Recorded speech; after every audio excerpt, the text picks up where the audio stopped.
are something that most people never believe could actually happen until it actually happens. Like a Mount Vesuvius erupting or a Mount St. Helens. Those sleeping mountains seem like they're dead until they awaken and rain down fiery death. Most geopolitical analysts believe that the world is closer to a new world war than ever before. Trump being elected obviously took the defense condition from 2 and 3 back to 5, back to the lowest condition, and there is some detente going on. But Erdogan, who has had all sorts of problems in Turkey, he basically staged his last election, that's admitted. There's been attempts to overthrow him, there's been multiple coup attempts, everybody knows about that. He came out yesterday, and this has gotten no attention in Western press. Michael Snyder wrote about a for economic collapse blog. It's on Infowars.com. And if you read his headline, it's not sensational. It's what's happening. Turkey has declared war on Syria. Does this mean that World War III is about to erupt in the Middle East? Now let me explain what this really means. It actually means war in the Middle East between NATO and Russia has been declared by NATO, but it doesn't mean that that physical war has started yet. But it's kind of like the horse's gates open, and the buzzer sounds, and the gates open. So he's a NATO member. There's a defense pact with all the NATO nations, North Atlantic Treaty Organization, set up for World War II, that if one nation attacks, they will all back that nation, or if one of those nations is attacked, they will back that nation. So you've got Turkey, gateway to the West, basically playing chicken with the world or holding the world hostage. He came out 2 days ago and said, if you don't accept millions more migrants and give me billions more dollars and give me more power in the EU, I'm going to just let millions of more Middle Easterns come in out of Syria.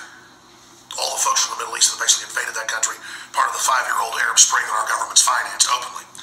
So the West starts all this. Turkey's involved. They've been attacking Syria for 5 years with aircraft and with bombers and with artillery and with tanks. But now, then this is in the mainline state-run Turkish news. I mean, I didn't just believe this article. I went and looked it up. They've rolled in with tanks, fighter bombers in the north, and they say, quote, we are going to overthrow the tyrant Bashar al-Assad, and has declared war on Syria officially. Now, he does that because that triggers NATO. Now, who's got a defense agreement with Syria? And who's been invited in by Syria? And who didn't start this 5 years ago? Russia. I'm not picking sides here, folks. This is crazy. Russia has a lot of troops on the ground. They've got several air bases. They have been carpet bombing Al-Qaeda, and they've turned the tide. They're kicking Al-Qaeda, now known as ISIS, out of the country. They're losing on every front. That's in the news. U.S. forces are finally being allowed, because Obama's been embarrassed into it, to engage on the ground and push out the rest of the ISIS people. We have thousands of U.S. soldiers there, most of them special forces. What is it, like 10 of them died? Just died in the last few weeks?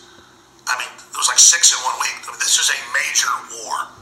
We should get Colonel Schaefer on this week or next week to talk more about it as much as he can. And Erdogan, who's been caught buying the oil they stole out of Syria, and his son, the rest of it, working with ISIS, he's now really pissed, threatening even bigger migrant floods into Europe, threatening to join Russia 2 weeks ago, then pulling back, now threatening war with Russia.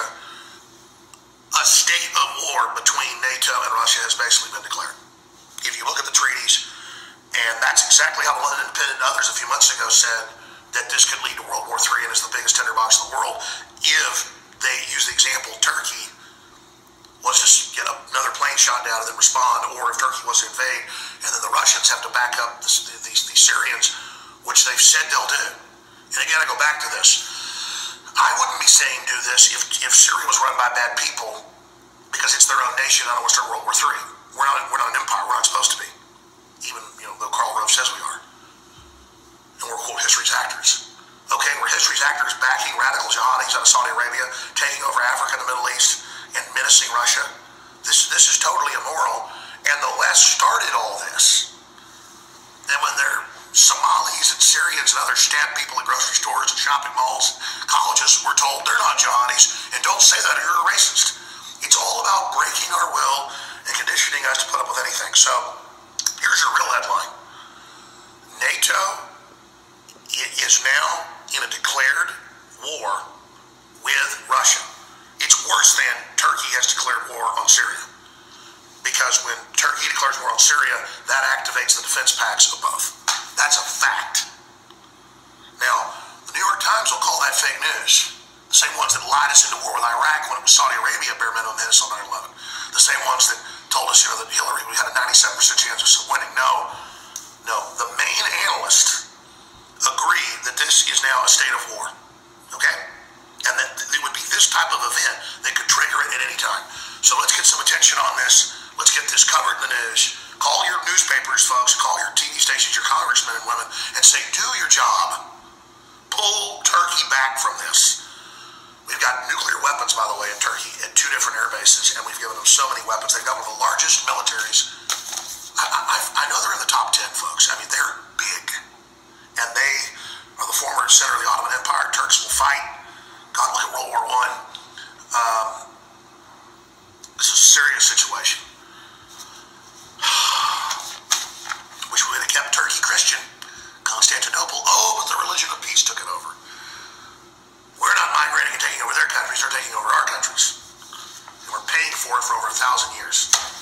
Nothing against Muslims in general, but man, I'm not trying to conquer you. So stop trying to conquer us. And he says that. He says we're going to conquer you with migration.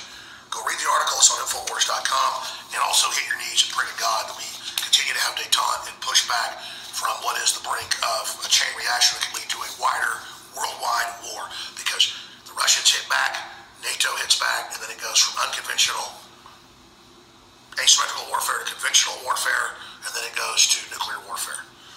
That's how this works. It escalates from ground war and guerrilla war to conventional mainline armies, and then it gets, in a matter of days usually, escalated, experts believe, up into thermonuclear war. Infowars.com/show. Censorship is massively intensifying against us and others. So please don't take these videos and articles for granted. We don't take you for granted. We're fighting the globalists here in America for our own sovereignty, and we're fighting to stop the globalists from starting World War III. So this is a new kind of war. It's an information war that we're winning. We've got to use the info war and truth, our secret weapon, against the globalists because they want a global crisis ahead of the economic collapse they're engineering, and that's very, very clear. So we are